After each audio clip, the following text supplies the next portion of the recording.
pour cette première journée, on a invité un certain nombre de personnes qui seront présentées au fur et à mesure, mais c'est vrai que notre invité principal est René Roussillon, que je remercie encore une fois de sa grande générosité, de sa grande disponibilité à notre égard, parce que ça fait plusieurs fois qu'il se farcit cet amphithéâtre, si je puis dire. Parfois il fait froid, parfois il fait chaud. Voilà, il vient souvent pour des thèses, il est venu en septembre pour la journée de la Fédération française de formation en psychothérapie psychoéthique de l'enfant et de l'adolescent. Et puis, plus récemment encore, il est venu pour un débat dans le cadre de la WAIN francophone, organisé par Sylvain Missonnier, qui est avec nous aujourd'hui aussi, et Pierre de Lyon, autour de notre livre La naissance de l'objet. Voilà, donc c'est plus qu'un collègue, c'est devenu un ami progressivement, et dont tout le monde connaît les qualités de transmission, la fluidité de la pensée, la précision de la lecture de Freud. Et aujourd'hui, musique oblige, il m'a dit qu'il était dans l'improvisation. Donc, je lui laisse tout de suite le micro pour l'improvisation.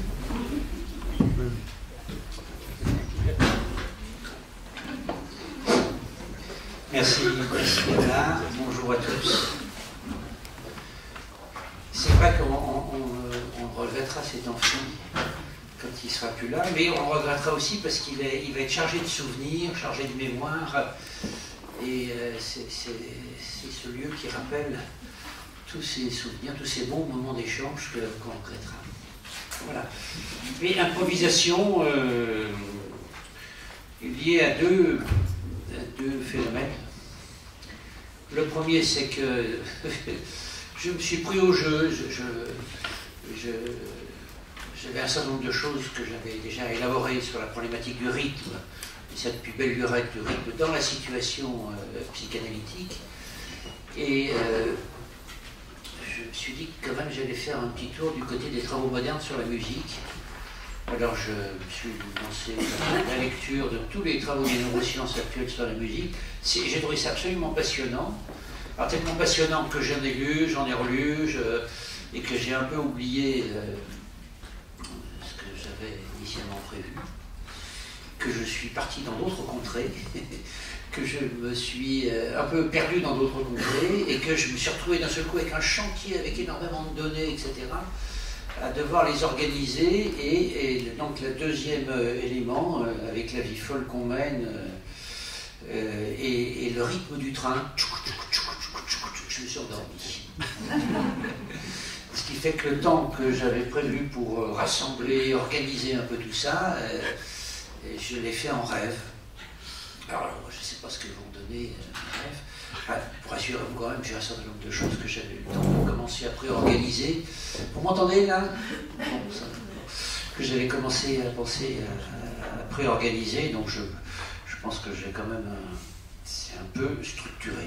Mais en même temps, j'ai le sentiment de quelque chose qui est un vrai chantier de travail. Alors, comme ça s'appelle journée d'études, je ne me suis pas senti trop coupable en me disant, bon, on est là pour travailler ensemble, hein. Moi je vais vous apporter un certain nombre de réflexions, qui a un peu le point où j'en suis là-dessus, qui, à mon avis, ouvre des perspectives qui sont tout à fait intéressantes, mais ça ne prend pas l'allure de quelque chose qui est complètement construit, complètement terminé, et surtout pas clos.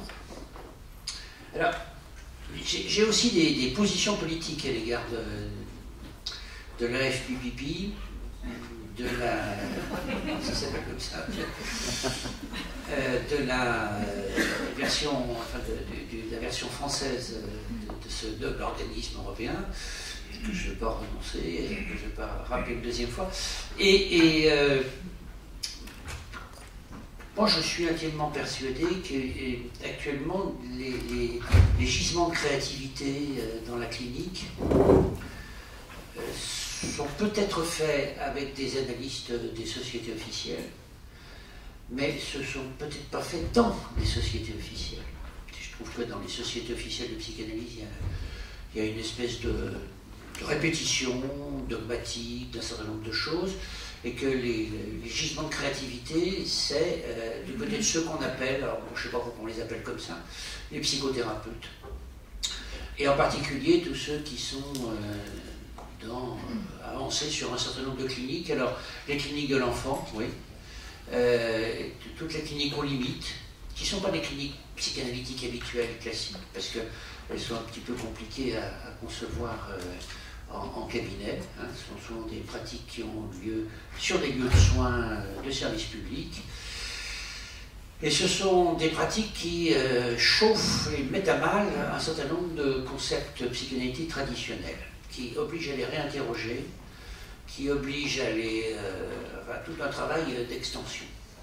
Alors, parmi ce travail d'extension, mais déjà il est massivement présent pour tous les gens qui travaillent auprès des enfants, il y a déjà une extension de la méthode fondamentale de la psychanalyse.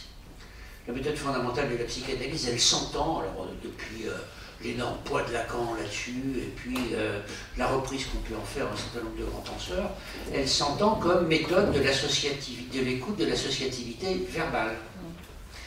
Et je pense que restreindre la question de l'associativité, n'ayez pas peur, là je ne suis pas encore dans mon chantier, hein, je suis dans des trucs qui sont...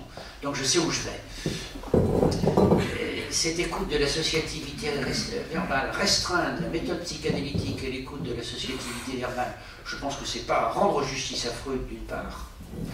Et puis d'autre part, je pense que c'est se priver de quelque chose qui est tout à fait essentiel pour la psychothérapie d'enfants, pour les psychothérapies d'enfants extrêmement mal en point, autisme, psychose, etc. Mais de toute une partie, se priver de l'intelligibilité de toute une partie de la clinique auquel, effectivement, les psychothérapeutes sont confrontés. Je crois que dès l'origine, l'associativité doit s'entendre comme une associativité que j'appelle polyphonique, polymorphique, c'est-à-dire une associativité qui mêle des fragments de langage, des fragments linguistiques, avec des modes d'expression du corps, qui s'organisent en langage, qui s'organisent en forme de narration, et en particulier dans tout le registre mimo, gesto-postural, et qui nous contraignent. À partir du moment où on accepte cette extension-là, et je pense qu'il est fondamental de l'accepter, qui nous contraignent à une réévaluation tout à fait importante de ce que j'appellerais la sensorimotricité. Et je crois que ça c'est quelque chose qui va marquer, qui a déjà commencé à marquer une partie de la fin du siècle dernier, mais je pense que ça va beaucoup marquer la clinique du XXIe siècle, c'est que nous ne pouvons pas simplement nous mouvoir dans nos références, dans nos analyses de processus, nous ne pouvons pas simplement nous mouvoir dans un monde qui est dans la représentation symbolique. Nous allons devoir aussi porter, et nous devons aussi, alors dans le domaine des bébés, mais dans le domaine de la petite enfance, mais dans le domaine de toutes ces cliniques des limites, nous devons aussi porter notre effort sur une écoute des modalités de la sensorimotricité. Et je pense que, alors, plusieurs d'entre vous que je connais sont déjà engagés dans des travaux utilisant les problématiques de la sensorialité, la problématique de la motricité, sur des problèmes comme ceux de la criminalité, sur des problèmes comme ceux de la délinquance, enfin bref, il y a toute une série de questions où véritablement c'est incontournable actuellement. Donc sensorimotricité, alors à partir du moment où on a dit ça, ça veut dire aussi qu'il faut se pencher sur des modalités de symbolisation qui ne sont plus les modalités de symbolisation comme classiquement travaillées et évoquées, c'est-à-dire la symbolisation de l'absence, elle repose sur une suspension de la motricité, elle repose sur une suspension de la perception, elle est travail d'intériorisation de la motricité et de la perception, suivant le modèle qui est classiquement le modèle repéré comme étant celui de la symbolisation. Pourquoi? Parce que elles nous confrontent à des modes de symbolisation que moi j'appelle les modes de symbolisation primaires, en reprenant un terme que Didier Anzieux avait utilisé comme ça une fois en passant, mais que moi j'ai trouvé important, à qui j'ai trouvé important de donner toute sa place. Et ces modes de symbolisation primaires, eh bien, au contraire, elles sont fondées sur la question de la rencontre, la question du mouvement, la question de la perception. Et je développe toute une interrogation sur le fait que la symbolisation, ça n'est pas simplement une représentation de l'objet en absence, c'est aussi un mode de rencontre avec l'autre. C'est aussi un mode de rencontre avec l'autre. Le symbolon, d'ailleurs, à l'origine, chez les Grecs, c'est la rencontre de deux éléments. Hein. Le symbolon, c'est le bolein sum, c'est-à-dire quelque chose qui est le mettre ensemble. Et donc c'est véritablement une rencontre, et je crois que les formes premières de la symbolisation sont fondées là-dessus. Et ces formes premières de la symbolisation fondées là-dessus, en particulier dans le groupe des bébés, eh bien ça va être fondé sur la sensorialité, la motricité, les registres mimo-gesto-posturaux. Alors, pourquoi ce long préambule? D'abord pour situer l'axe politique dans lequel j'ai réfléchi. Et pas simplement pour situer cet axe politique, mais aussi parce que je crois que tout ceci va nous conduire, et nous conduit inévitablement, à une réévaluation de la motricité et de l'acte. Alors, c'est bien sûr en lien avec cette réévaluation de la motricité que la question du rythme va se poser. Mais je pense qu'il faut en dire quelque chose de cette réévaluation de la motricité. Je pense que pour des raisons historiques, la psychanalyse a été inventée par des intellectuels qui n'avaient pas l'action, qui n'avaient pas le corps, qui n'avaient pas le... Donc il y a tout un pan de la pensée psychanalytique qui va... Bonjour. Il y a tout un pan de la pensée psychanalytique qui essaye de s'abstraire du corps, d'immobiliser le corps, d'arrêter de ce qui bouge, de se décorporéiser pour aller du côté de ce qu'on appelle la psychisation, avec quelque chose qui est vécu comme extrêmement positif. Alors, je crois que ça, c'est une pente qui fait problème. C'est une pente qui fait problème parce que du coup, ça a donné une espèce d'allure ultra-intello comme ça à la pensée psychanalytique, et je crois que du coup, ça l'a coupé d'un certain nombre de cliniques qui sont des cliniques tout à fait importantes. Alors, donc quand on regarde dans cette logique-là, quand on parle d'acte, c'est tout de suite le passage à l'acte, c'est-à-dire quelque chose d'horrible, quelque chose qui décharge, quelque chose qui évacue, quelque chose qui passe en dehors de la vie psychique, c'est-à-dire que l'acte est abordé fondamentalement comme résistance, comme défense, comme quelque chose de déficitaire. Et ça, je crois que c'est quelque chose de... On va voir aussi que quand on regarde sur quel type de modalités d'expressivité humaine la psychanalyse s'est beaucoup penchée, on va voir que s'est beaucoup penchée sur toutes les modalités qui sont fondées sur le langage linguistique. Il n'y a pratiquement rien sur la danse, il n'y a pratiquement rien sur la musique, Freud n'aimait pas la musique, hein, bien sûr. Et donc, il y a peu de choses qui se fait maintenant depuis quelques années quand même, où c'est revenu sur le monde émotionnel qui a repris, en gros jusque dans les années 70-80, l'émotion n'avait pas bonne presse. Hein. Je vous rappelle Mélanie Klein, la tripière, c'est ce que disait Jacques Lacan à propos de ça. Dès qu'on était dans les affects, c'était une espèce de tripatouillerie horrible. Bon. Alors l'affect, c'est emotion, hein, c'est mouvement, c'est quelque chose qui nous émeut, c'est quelque chose qui nous bouge, c'est quelque chose qui... Alors peut-être qu'il y a une question qui va se poser à un moment donné, la question des rapports entre le rythme et l'affect. Et peut-être que les affects, c'est aussi comme des vagues, hein, comme des vagues qui, lorsqu'elles ne rencontrent pas des rochers, ont une espèce de mouvement qui leur est propre, une espèce de rythme qui leur est propre, il n'y a qu'à se promener sur une plage pour s'en persuader. Voilà. Alors ce que je voulais dire par là, c'était que la réévaluation, elle nous oblige aussi à un travail peut-être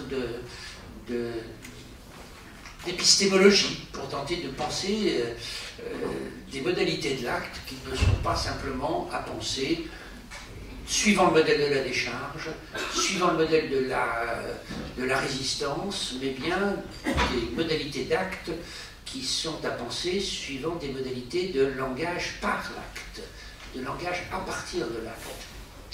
Et j'ai beaucoup réfléchi sur une particularité de la réflexion contemporaine en partant de la remarque simple, c'est qu'à partir du moment où toute la pratique analytique traditionnelle est fondée sur le langage verbal, à partir du moment où par ailleurs on a énormément de données cliniques pour nous montrer que ce qui se passe dans les courants des 2 premières années de la vie de l'enfant, c'est quelque chose d'extrêmement important, on se retrouve devant un drôle de hiatus.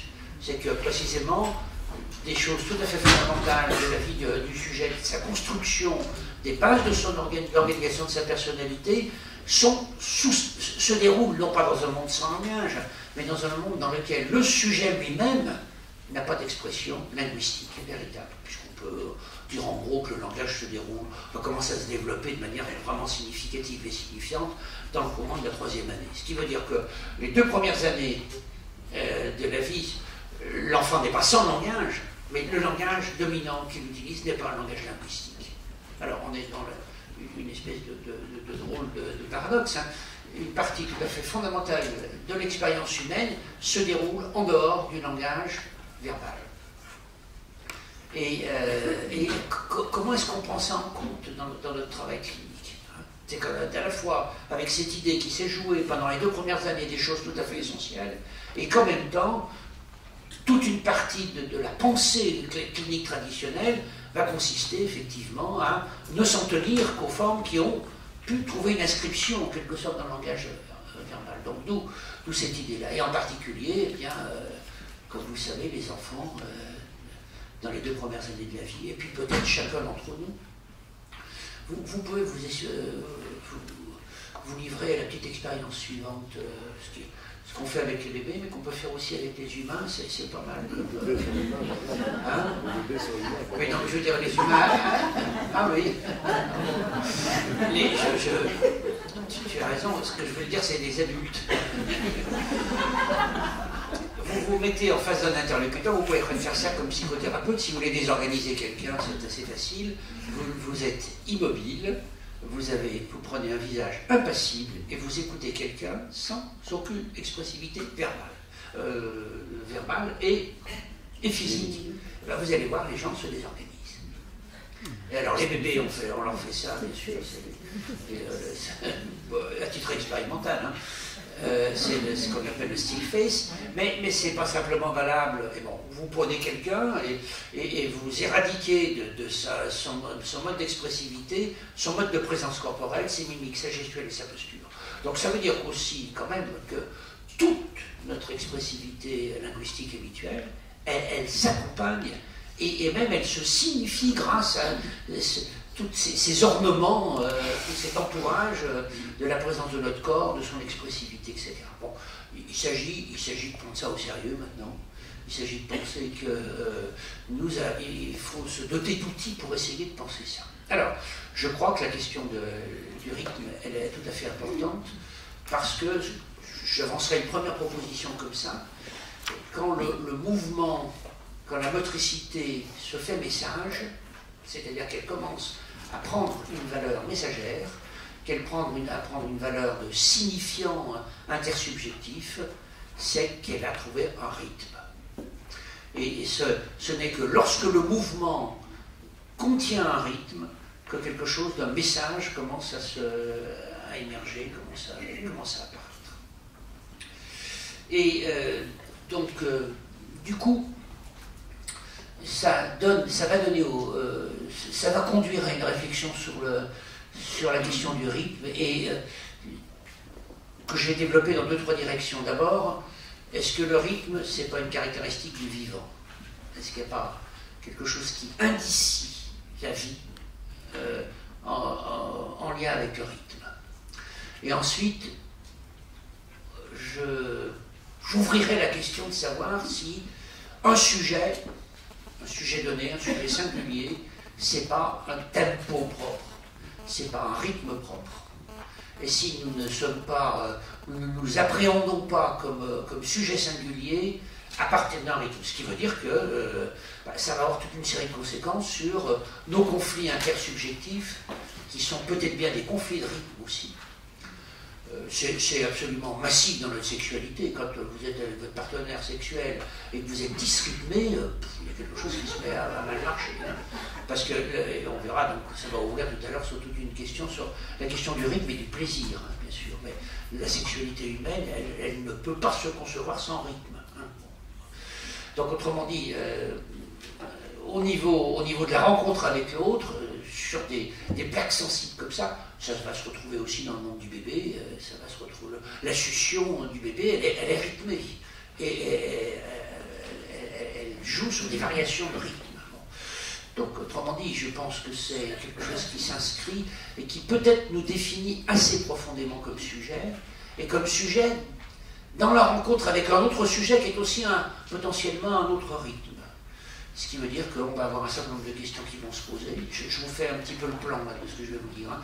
Un certain nombre de questions qui vont se poser au niveau de l'ajustement des rythmes, au niveau de l'accordage des rythmes. Vous savez que le terme qu'utilise Dan Stern quand il parle de l'accordage, c'est tuning, c'est quand même un terme qui est directement issu de la musique.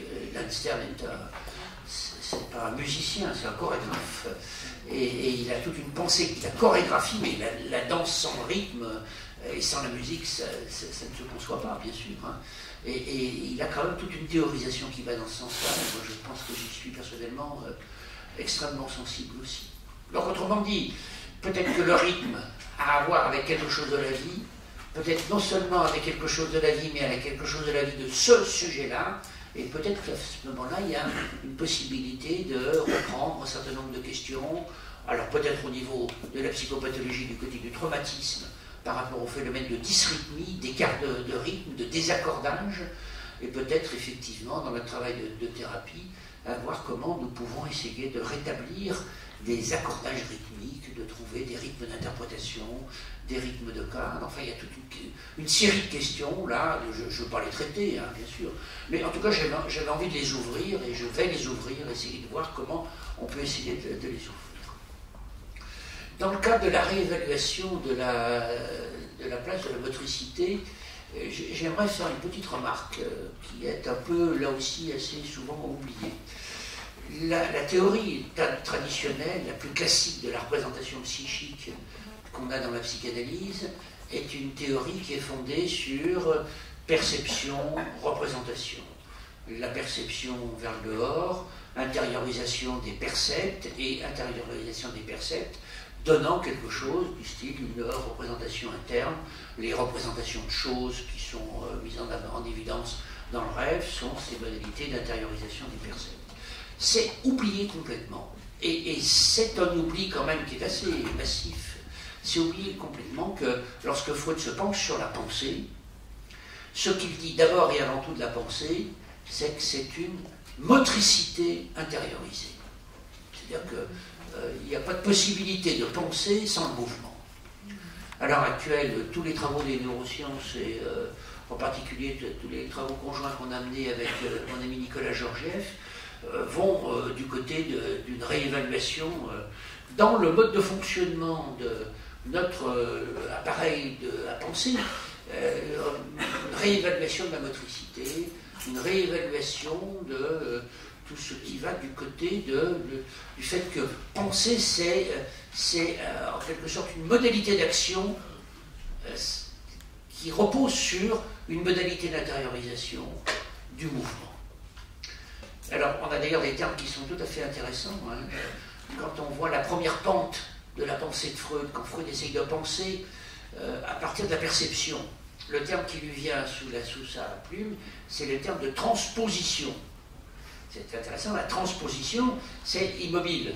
Vous passez d'une représentation à une autre représentation, et il y a juste un déplacement qui est dans l'équivalence métaphorique d'une représentation à l'autre. On voit beaucoup moins apparaître chez Freud, mais on va voir ça apparaître massivement chez Bion, on va voir apparaître un autre terme qui est la transformation. Et toute notre clinique moderne repose sur une clinique de la transformation, et il n'y a pas de transformation possible s'il n'y a pas de motricité, s'il n'y a pas de mouvement. On a vu émerger aussi dans les dernières années, dans le langage, en particulier sous la plume d'un biologiste que personnellement je trouve tout à fait passionnant, qui est Jean-Didier Vincent, du terme de représentation. Régine Pratt et Paul Israël ont proposé dans la même lignée l'idée d'une interprétation. C'est-à-dire que petit à petit, on voit apparaître un peu de tous les côtés cette réévaluation de la motricité, cette réévaluation de l'action, cette réévaluation du mouvement, et dans laquelle je pense qu'il y a aussi une réévaluation de la place du corps, de la place de l'expérience corporelle dans notre fonctionnement psychique. Alors, donc il y a une pente là sur laquelle je voulais insister qui me paraît personnellement tout à fait importante. Quand on essaye, je le disais tout à l'heure, et je le reprends maintenant, quand on essaye de se pencher sur la question donc, de ce qui va permettre que le mouvement devienne langage, on rencontre inévitablement et fondamentalement la question du rythme. je fais juste une petite aparté sur le fait qu'à l'heure actuelle, il y a une série de travaux tout à fait passionnants sur l'utilisation du rythme. Alors, ce n'est pas de la musicothérapie, mais c'est de la thérapie qui se fonde sur la musique. Et qui a toute une série de travaux qui actuellement concernent la maladie d'Alzheimer. On s'aperçoit que les patients atteints d'Alzheimer, l'utilisation de la musique pour tenter de maintenir en activité un certain nombre de leurs fonctionnements, un certain nombre de leurs circuits.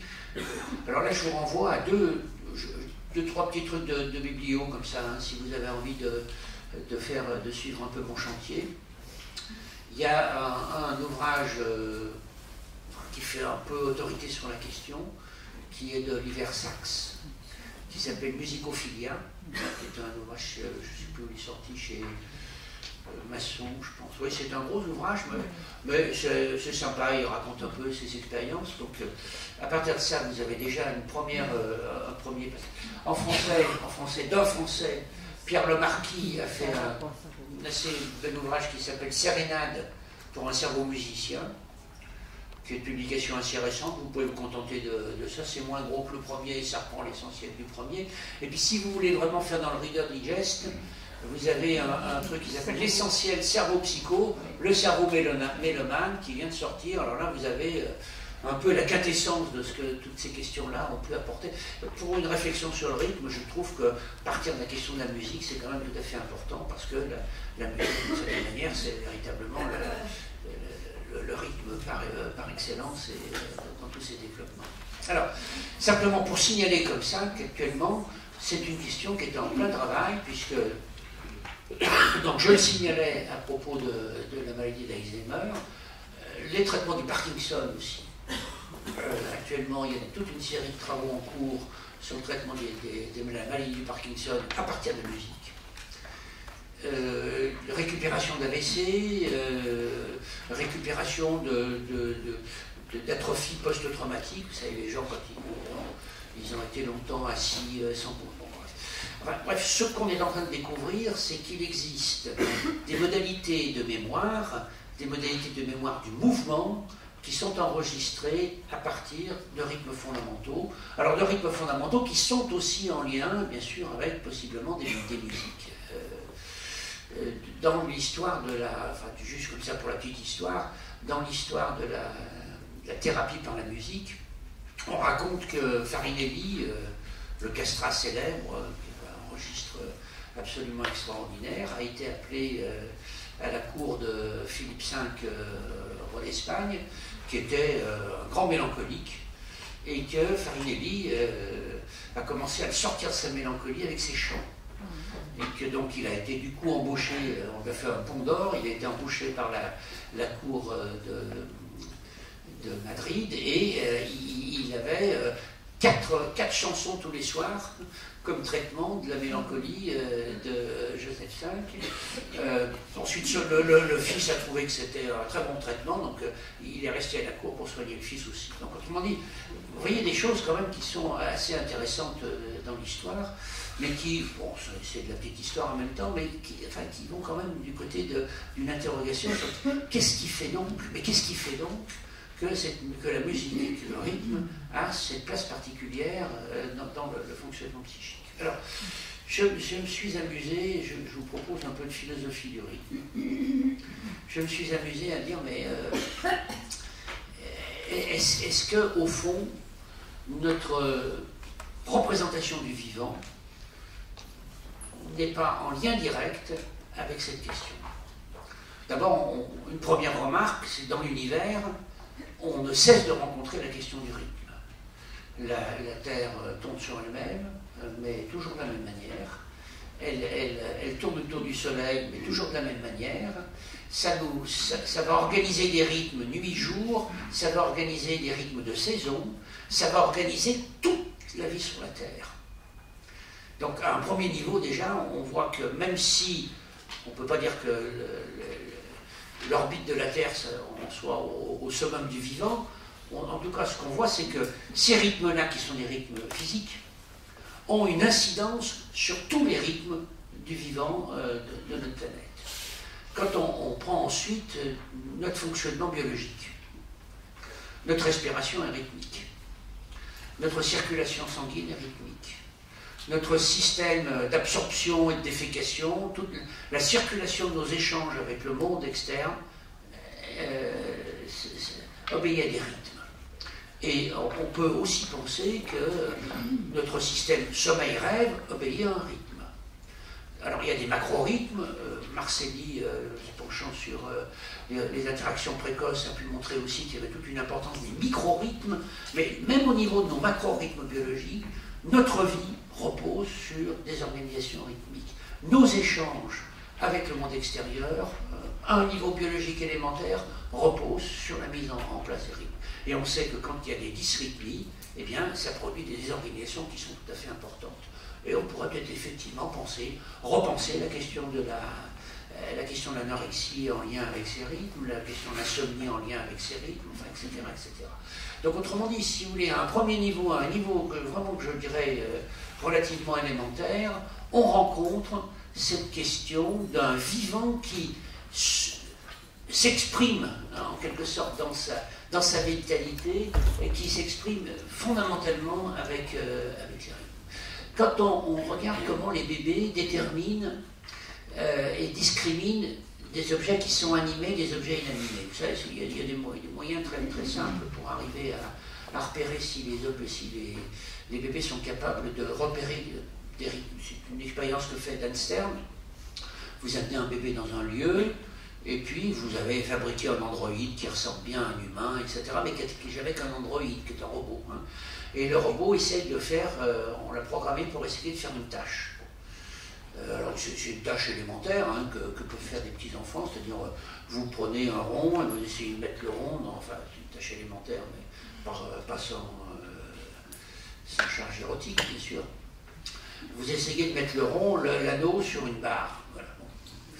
Et donc vous montrez un androïde, un robot, même sophistiqué, vous l'avez bien déguisé, hein. Vous montrez ça à un bébé, il regarde ça, pas très intéressé. Et puis le lendemain, vous le mettez dans la même situation et vous regardez ce qui se passe. Et le bébé regarde l'anneau, regarde la barre, ça ne l'intéresse pas particulièrement. Après, vous modifiez l'expérience. Vous prenez un humain et vous faites faire la même chose par un humain. Alors là, vous apercevez que le bébé est intéressé et quand le lendemain, vous le mettez dans la même situation, le bébé essaye de faire pareil. Autrement dit, on a là quelque chose qui nous permet de voir que les bébés vont discriminer assez fondamentalement. Ils ne s'identifient pas aux robots. Ils ne s'identifient pas aux robots, ils s'identifient aux humains. Alors, qu'est-ce qui fait qu'ils vont repérer que c'est un robot ou que c'est un humain? Il suffit de demander à un androïde, quelque sophistiqué qu'il soit, de boire une tasse de café et vous allez tout de suite voir la différence.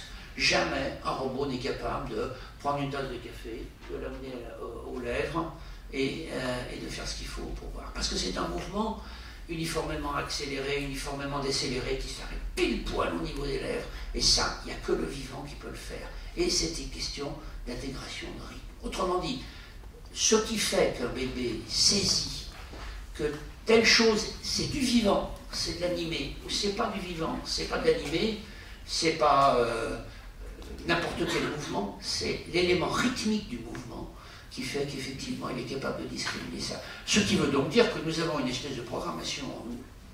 Et que cette programmation en nous, elle signifie que un certain type de rythme, c'est quelque chose qui définit la vie. De la même manière, quand nous sommes dans une situation donnée, nous tendons à organiser cette situation donnée suivant des modalités rythmiques. Vous connaissez le fameux tic-tac, tic-tac, tic-tac de nos horloges. Mais les horloges, elles ne font pas tic-tac. Elles font tic, tic, tic, tic, tic, tic. C'est notre cerveau qui leur fait faire tic-tac, tic-tac, tic-tac. C'est-à-dire que nous sommes en face d'un bruit qui a un certain rythme, mais nous allons l'organiser suivant quelque chose qui est une première organisation de mélodie, et nous allons l'organiser pour lui donner un rythme, et un rythme qui commence à posséder une certaine mélodie. Autrement dit, à l'intérieur de notre fonctionnement psychique, nous tendons à organiser le plus possible. Bon, les trains, ils ont un rythme qui est un rythme ferroviaire, qui dépend... oui, tout à fait. Eh bien, on peut en faire une musique. on peut en faire une musique, et nous en faisons une musique, et nous animons, nous intériorisons notre rapport avec ces machines, précisément en organisant sous la forme de rythme. Autrement dit, ce que j'essaye de signaler à partir de ça, c'est que cette question du rythme, elle est tellement importante pour nous que nous allons tendre à organiser notre rapport avec toute une série de choses du monde en venant mettre des rythmes, et que peut-être, pour tous ceux d'entre vous qui s'intéressent de travailler sur les rapports de ce qu'on appelle l'animisme en particulier, peut-être bien qu'un des ressorts de l'animisme des enfants, mais peut-être de notre rapport animique au monde, qui fait qu'on a l'impression que le monde, il est quand même, il est fait pour nous, quoi, qu'on est bien dedans, c'est que nous le réorganisons, effectivement, en fonction de mélodies et en fonction de cette rythmicité-là. Alors, je le notais tout à l'heure, bon, j'aime bien, parce que je trouve que la sexualité, ça reste quand même une référence importante. Notre sexualité n'est pas pensable sans rythme. Que ce soit notre sexualité prégénitale, comme on dit, ou notre sexualité génitale. Essayez de faire l'amour sans bouger. Essayez de faire l'amour sans rythme. Ben, vous allez vous apercevoir. Alors peut-être que je me suis laissé dire que certains yogis avaient des capacités tout à fait particulières comme ça, mais quand même, l'orgasme et l'éjaculation, c'est quand même quelque chose qui va dépendre d'une montée d'excitation, et cette montée d'excitation, alors peut-être quelque chose qui est tout à fait importante là aussi, cette montée d'excitation dépend de rythme et de variation de rythme et de viol de rythme. Quand vous faites l'amour, si vous avez tout le temps le même rythme, il y a quelque chose qui se produit et puis quelque chose qui ne se produit pas. Vous savez parfaitement, je rentre un peu dans les détails de votre intimité, vous m'excusez, mais on est obligé d'en parler aussi de ces choses-là, parce que ça compte. Vous savez parfaitement qu'au moment de la préparation à l'orgasme, et c'est toute une série de messages qu'un partenaire sexuel envoie à l'autre autour de la variation des rythmes. Hein, et alors avec des rythmes plus lents, plus accélérés, etc. Mais le viol du rythme, l'accélération du rythme, suppose la structure rythmique. Vous ne pouvez pas violer un rythme qui n'existe pas. Autrement dit, la base, c'est le rythme, et la variation, elle ne se pense que sur la forme de rythme. Alors bon, ça c'est vrai.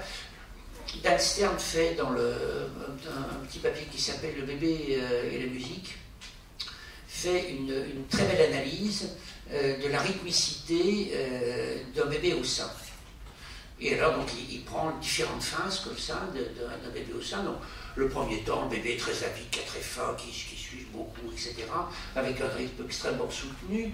Et puis ensuite, qui commence à avoir un peu moins faim, dont le rythme baisse, et comment la mère va relancer le rythme du bébé. Et on s'aperçoit effectivement qu'à ce moment-là, ce qui va en permanence guider la mère et guider le bébé et guider la régulation, c'est précisément le rythme de la succion. Vous savez qu'à l'heure actuelle, c'est comme ça aussi qu'on mesure si un bébé trouve que c'est intéressant d'être dans telle situation ou pas dans telle situation. On lui met une tétine électronique qui va enregistrer assez précisément la rythmicité de sa succion, et on sait que quand un bébé aime bien, bah, il suce avec une bonne pression, etc., un bon rythme, et puis quand il aime moins, il laisse tomber ça. Quand vous regardez aussi, alors il y a une chose assez dommageable qui s'est répandue dans le monde des psys, c'est qu'on a beaucoup dit que les mères devaient être parexcitantes. Vous trouvez partout la mère parexcitante, la mère contenante, etc. Si vous voulez fabriquer des paltoquets un peu frileux avec 3 tours de cache-nez, soyez très parexcitant.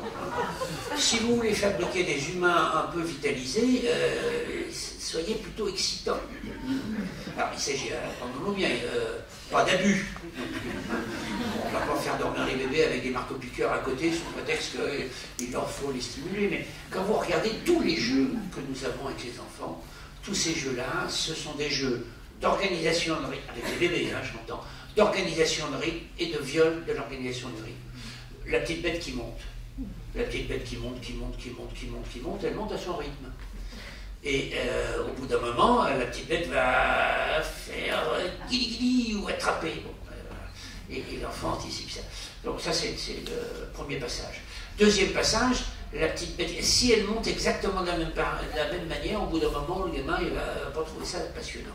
Donc la petite bête va commencer à monter sur la base du rythme premier avec un petit écart. Elle va monter un peu plus vite, la petite bête qui monte, qui monte, qui monte, qui monte, qui monte. Hein. Vous voyez ce que sur le je fais allusion.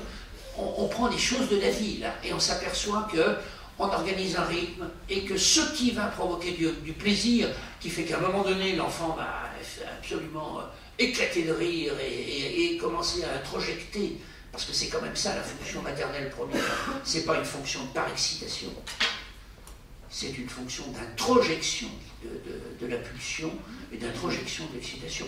Notre boulot de parents, c'est d'apprendre aux enfants à tolérer des quantités d'excitation suffisamment importantes. Alors, il ne s'agit pas de les déborder, encore une fois, il ne s'agit pas d'aller dans l'abus, mais toute cette introjection d'excitation, ça passe par des rythmes, et ça passe par des variations de rythme, par des viols de ces variations de rythme. Quand on regarde, juste un petit retour à Freud, là, on va passer maintenant à... J'ai jusqu'à quelle heure parce que j'ai quand même... Hein, tic-tac, oui, tic-tac. Alors, le tac, il est quand? Bon, j'ai encore un peu de temps. Okay. Alors, rapidement, maintenant, ok, là, on était... Bon, j'ai aussi eu envie, à travers ce petit passage-là, de vous dire, vous savez, il se passe quelque chose du côté de nos collègues biologistes, et ça vaut le coup d'aller jeter un coup d'œil du côté de ce qui nous amène, parce que ça nous permet de réfléchir aussi à un certain nombre de choses de notre propre champ, auquel on va revenir maintenant. Ça va nous permettre de penser un certain nombre de choses, précisément avec un éclairage qui nous vient du dehors, et cet éclairage-là, il fait apparaître chez nous un certain nombre de choses auxquelles on n'était pas nécessairement habitué.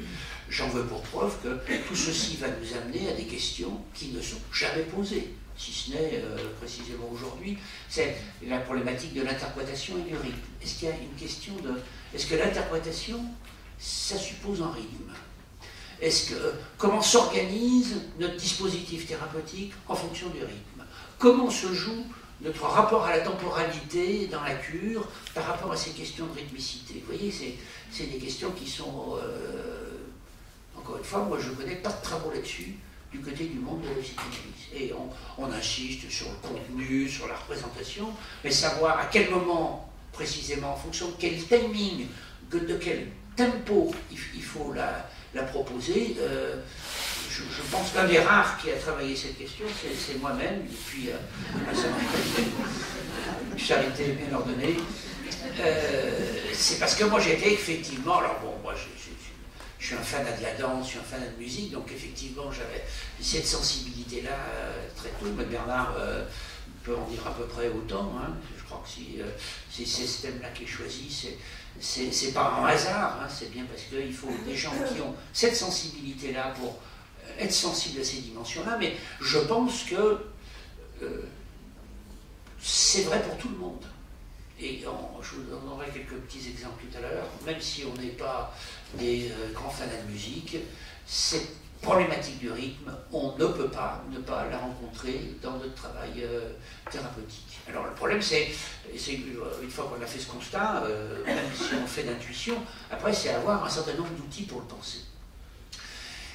Vous savez que Freud, quand il pense la question du plaisir et du déplaisir, fondamentalement, il essaye de la penser par rapport à des éléments quantitatifs. Il dit, il y a un accroissement de tension, ça provoque du déplaisir. Il y a une baisse de tension, ça provoque du plaisir.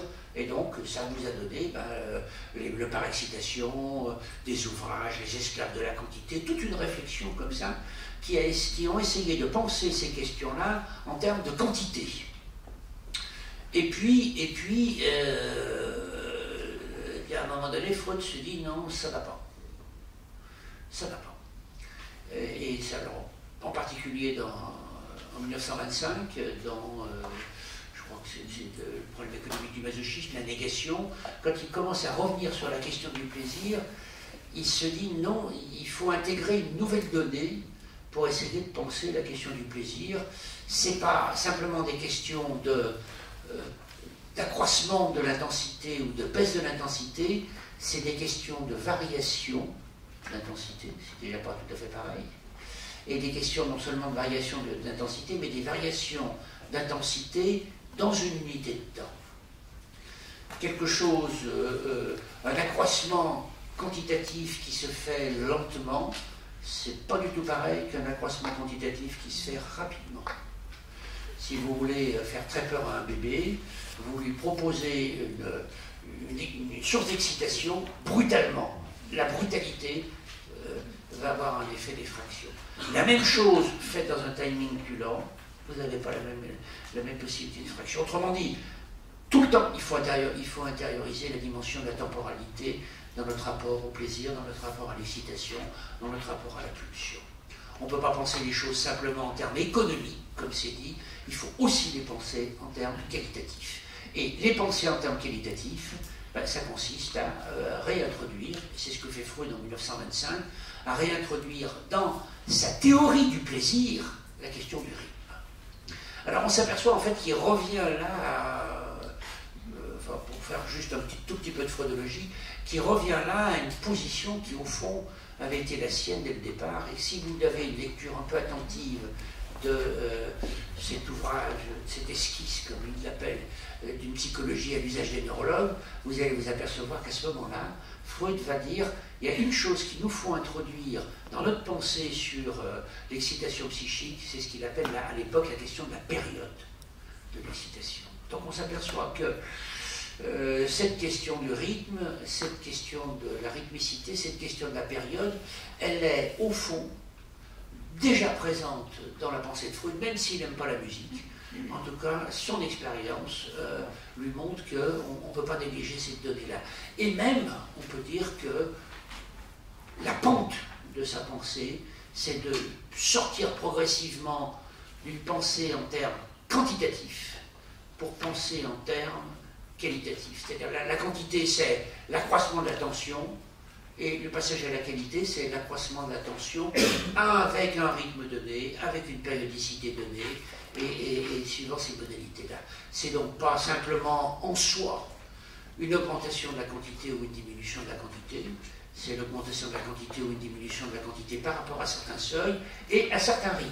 Autrement dit, petit à petit, on voit déjà que cette question-là, elle commence à être présente dès la pensée de Freud. Alors maintenant, quand on essaye de se pencher sur des travaux un peu plus contemporains sur cette question-là, vous avez par exemple, alors je sais que Bernard est aussi président de Picard-Loxy. Moi, je sais que je suis tout à fait passionné par ce qui s'est passé dans le maternage étrange insolite qui a été développé dans les crèches d'Émile Pickler. Une des choses que montre remarquablement bien Émile Pickler, et qui doit être effectivement à méditer pour tous les parents, c'est que le rythme, c'est que les intégrations d'un enfant, la solidité de ces intégrations, la solidité des apprentissages dépend assez fondamentalement du rythme de ces apprentissages-là. Je m'explique.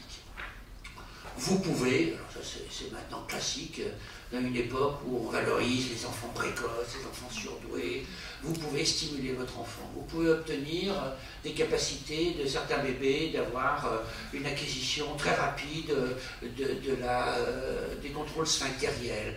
Vous pouvez même avoir des bébés qui se déplacent assez rapidement.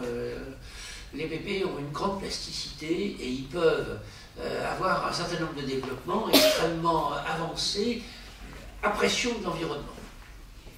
Simplement, ce que Pickler montre très bien, Émile Pickler, c'est que ces apprentissages-là, ceux qui sont faits à partir d'une exigence, je dirais même à partir du rythme et des impératifs de l'environnement, ces intégrations-là sont des intégrations fragiles et sont des intégrations qui, d'une certaine manière, s'effectuent en faux self. Alors, pourquoi je dis ça? D'abord, c'est aussi pour dire que ça peut être effectivement extrêmement important de respecter le rythme de l'enfant et de ne pas partir dans des espèces de procédures idéalisantes comme ça, où, parce qu'une époque privilégie la rapidité, etc., d'essayer de faire en sorte que des générations entières d'enfants soient soumis à ces rythmes-là. Mais surtout, ce que je veux dire par là, c'est que pour qu'il y ait un véritable travail de subjectivation, pour qu'il y ait un véritable travail d'appropriation, pour qu'il y ait un véritable travail d'intégration, cela suppose en quelque sorte que soit respecté le rythme propre du sujet. Et peut-être bien que chacun d'entre nous a son rythme d'intégration qui lui est spécifique. Alors, bien évidemment, dans une vie sociale, on va tendre à mettre tout le monde au même rythme. Et on peut bien comprendre en même temps ces impératifs, par exemple scolaires. Mais dans une famille au moins, où on n'a pas les mêmes mouvements de masse à gérer, on peut effectivement peut-être essayer d'attirer l'attention. Et peut-être ça fait partie aussi de notre boulot, parce que je pense que dans la thérapie, et dans la thérapie d'enfants, moi je crois qu'il y a aussi un certain nombre de conseils éducatifs qui peuvent être donnés, qui peuvent venir s'insérer. Il y a une pédagogie qui accompagne le travail thérapeutique. Et je pense que dans cette pédagogie-là, cette idée qu'un enfant, c'est un tempo propre, c'est un rythme propre, que ces apprentissages, si on veut qu'ils soient, que ce soit ces apprentissages, si on ne veut pas fabriquer des enfants sages comme des images, des enfants conformes, des enfants non créatifs et non vivants, si on ne veut pas fabriquer des enfants comme ça, alors ce respect du timing propre de l'enfant. Alors, en gros, les mères le sentent, les mères le savent, en gros, les familles le sentent, les familles le savent.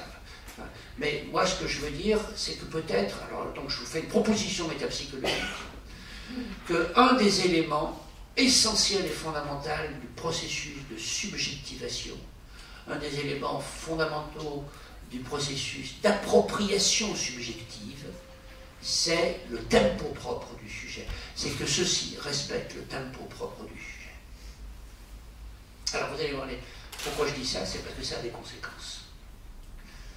Ça a des conséquences, c'est que ça a des conséquences au niveau de l'intersubjectivité. Parce que si chaque sujet se caractérise par un temps propre, par un temps qui lui est singulier, par un temps qui lui est intrinsèque, alors la question de la rencontre avec un autre sujet, ça va être la question de la rencontre avec un autre rythme, ça va être la question de la rencontre avec un autre tempo, ça va être la question de la rencontre avec une altérité se donnant aussi dans cette question de rythme, dans cette question du tempo. Et je trouve que de ce point de vue-là, le terme de Stern mettant l'accent sur la question de l'accordage, le tuning, hein, c'est ça le terme, c'est-à-dire l'accord ou le désaccord, mais aussi en termes de rythmicité, je trouve qu'il met l'accent sur quelque chose d'assez essentiel.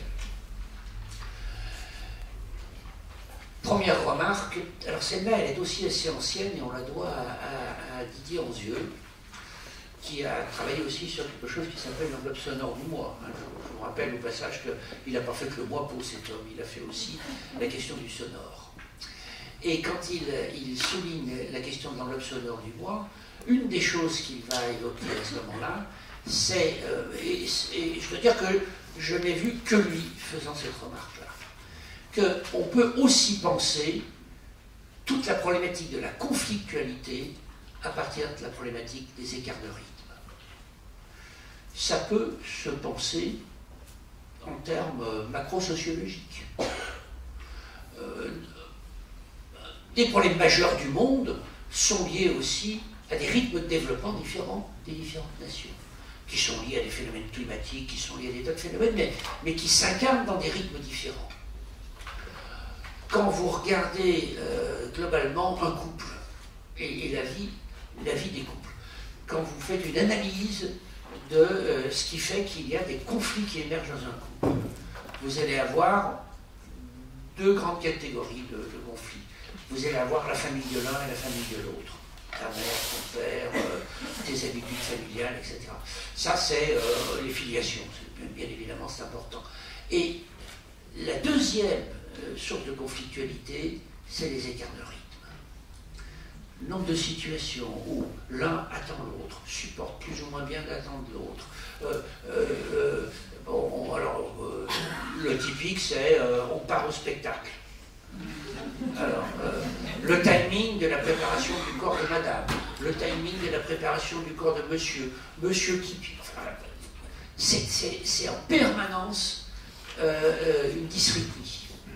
Je l'ai évoqué dans la sexualité, c'est très important ça.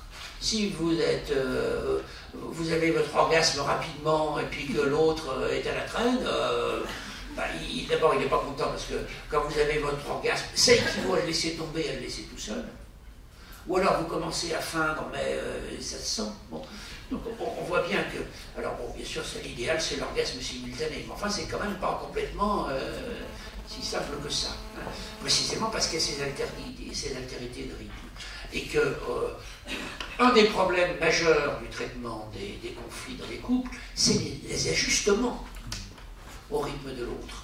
Alors on verra tout à l'heure la question de la plasticité des rythmes, c'est-à-dire jusqu'où est-ce qu'on peut violer son propre rythme pour s'ajuster au rythme de l'autre, par amour pour l'autre, ou simplement pour être en accord, hein, avec lui. Modalité massive des conflits entre les générations au niveau de la dysrythmie. Vous prenez n'importe quelle scène dans la rue, quand ça se passe mal, entre un enfant et sa mère, c'est un problème de rythme. Le petit bonhomme, lui, il est dans son travail d'intégration du monde. Ça lui demande un travail considérable. Donc un petit caillou, avec une forme ronde, avec peut-être un petit angle aigu ici, c'est un truc extraordinaire à découvrir. Donc, il s'arrête. En plus, il y a un petit brin d'herbe à côté, sur un trottoir des rues parisiennes, c'est rare. Un émerveillement de l'enfant. La mère, elle a des courses à faire. Il faut qu'elle pense à telle chose, il faut qu'elle passe à la poste. Elle n'est pas dans le même rythme, elle n'est pas dans le même monde. Alors, ça va vous donner ces scènes où vous voyez les mères qui tirent les gamins en les tirant par le bras, et le gosse qui essaye à tout prix, et puis après, fais pas ton caprice, laisse tomber. Voilà. Et analysez ça. Vous avez ça le matin au départ à l'école.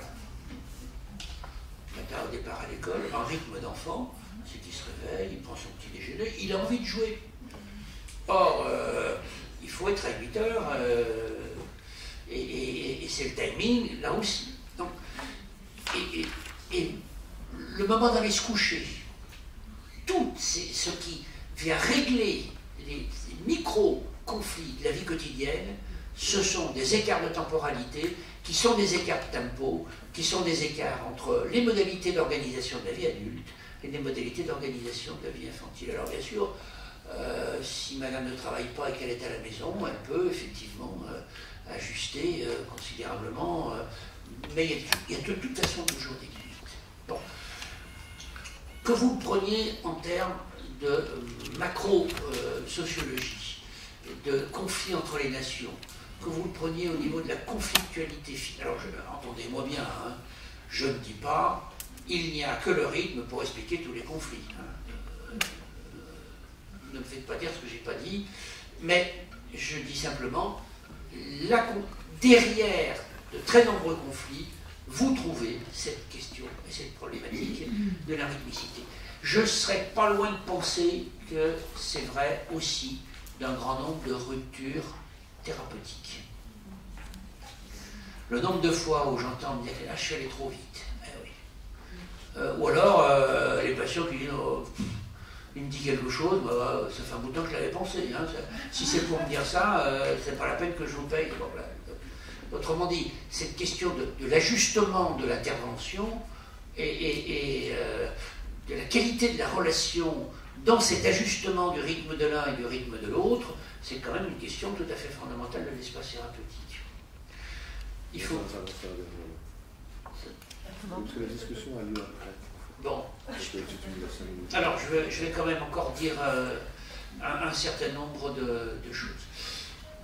Je pense aussi, alors ça pourrait se montrer, ça se montre avec des études, mais je suis obligé d'aller un peu vite maintenant, donc je ne vais pas les évoquer en détail. Je crois qu'on peut aussi penser que, inévitablement, la rencontre intersubjective suppose une transaction des rythmes.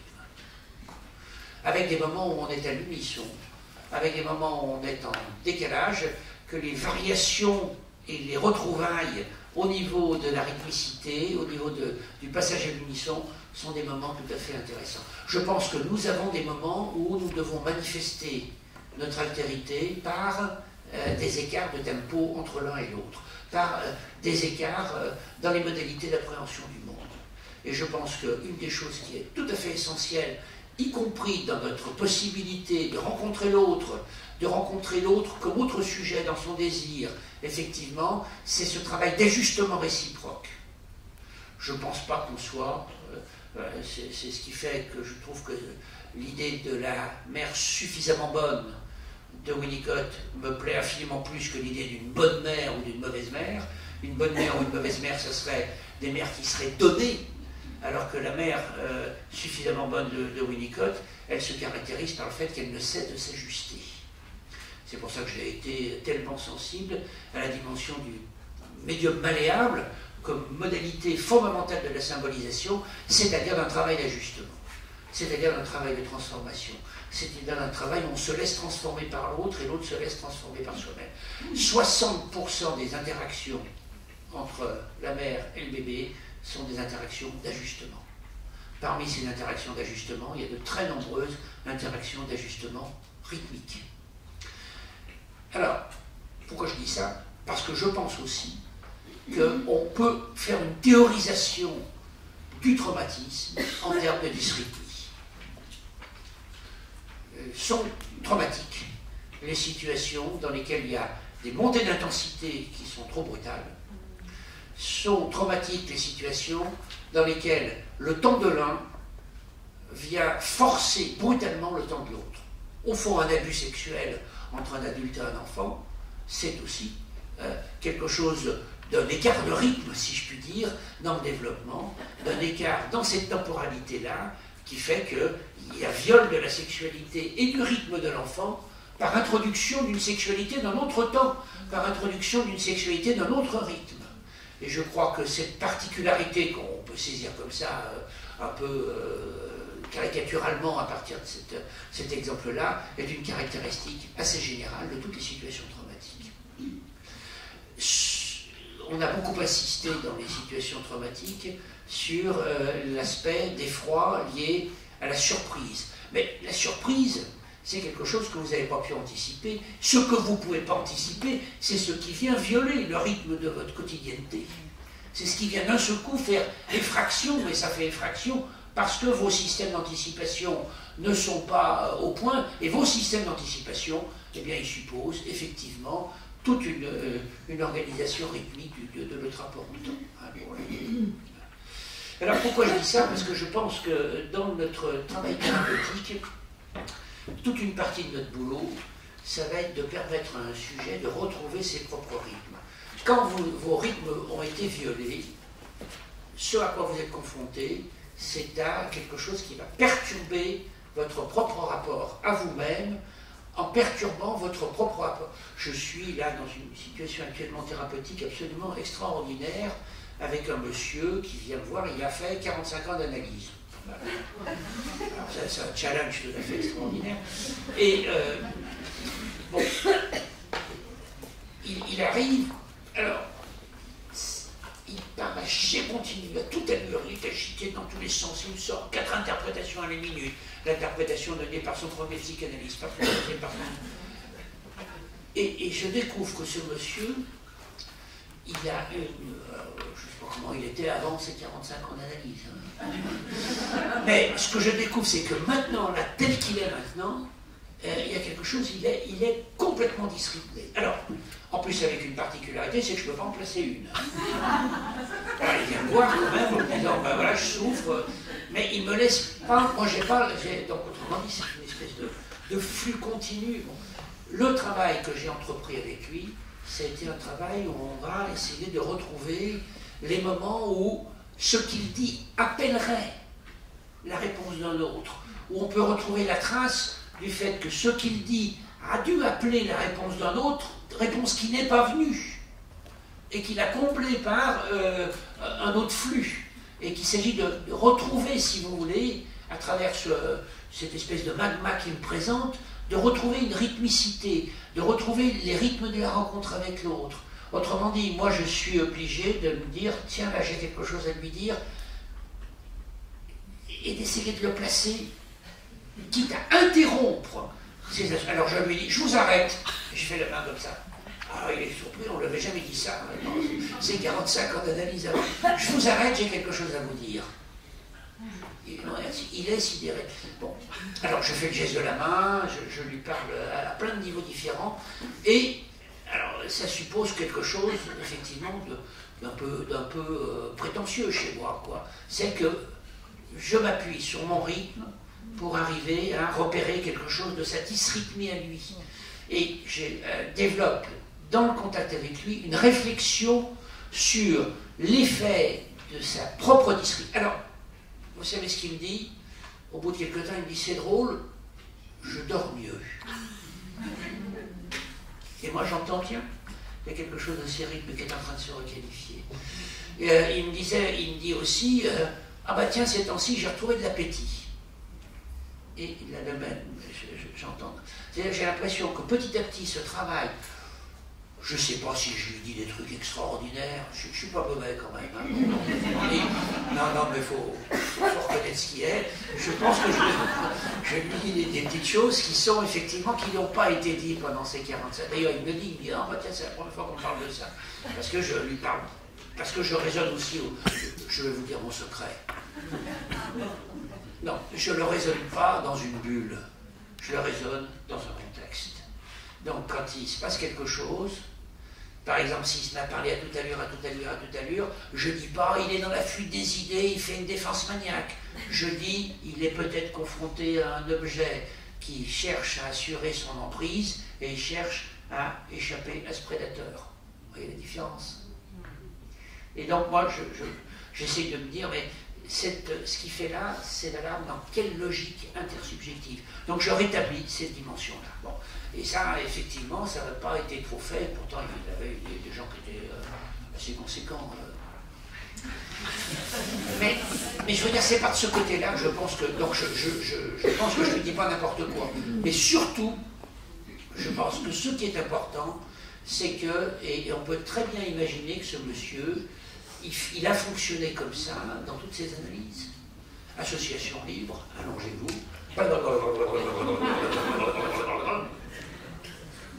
Et ça, c'est quelque chose où ça ne s'adresse pas à quelqu'un, parce qu'au bout d'un moment, il avait vite compris que s'il attendait quelque chose de son analyse, il est tombé sur à peu près, vraisemblablement, un analyse qui n'allait rien dire, que s'il posait des questions, parce que c'est intéressant, quand les patients nous posent des questions, c'est un peu comme s'ils nous disaient « à vous ».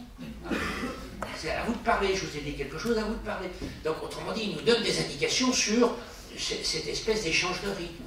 Que tout ça a été petit à petit, c'est un effet pervers de certaines situations psychanalytiques. Je pense qu'il y a ses composantes propres, et je pense que la dysrythmie, elle n'est pas simplement liée à la rencontre avec ses analyses, qu'elle va s'inscrire dans son histoire.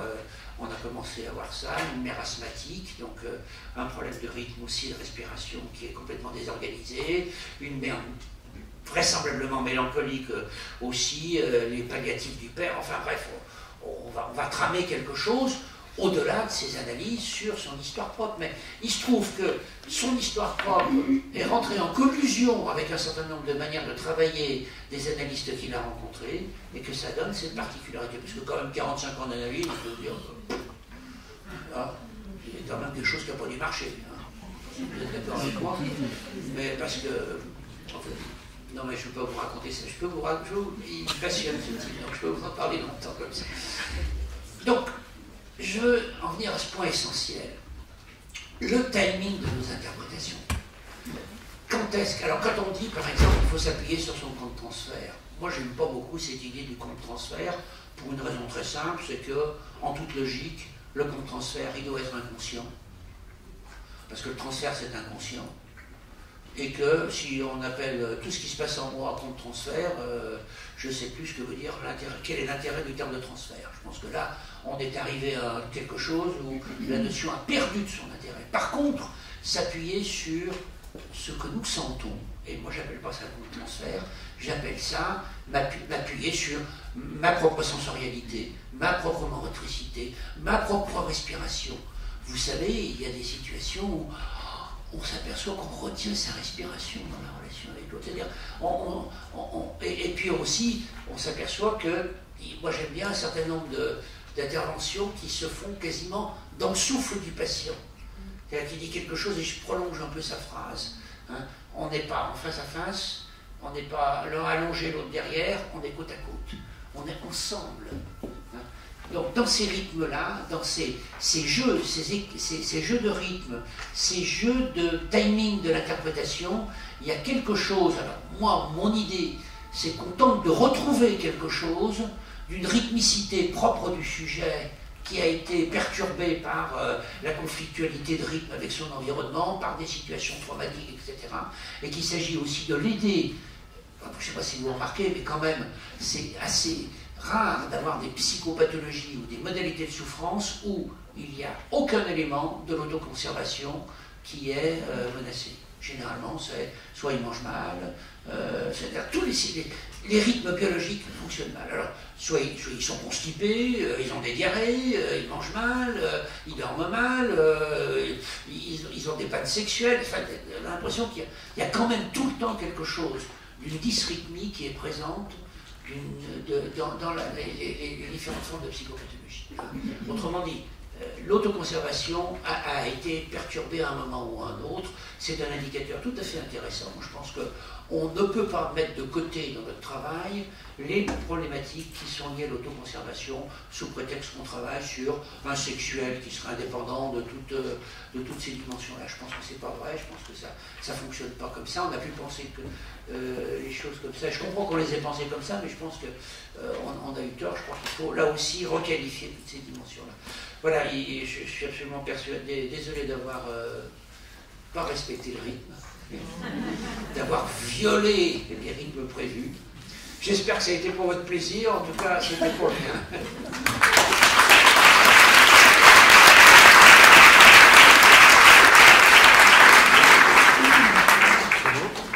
Alors, écoute, René, un très très grand merci. Je te confirme que tu n'es pas trop mauvais. Tu es plutôt parmi les bons et que je ne sais pas si c'est une question de rythme ou de synchronie, mais que tu nous as exactement apporté ce que nous attendions pour la discussion, la réflexion avec toi.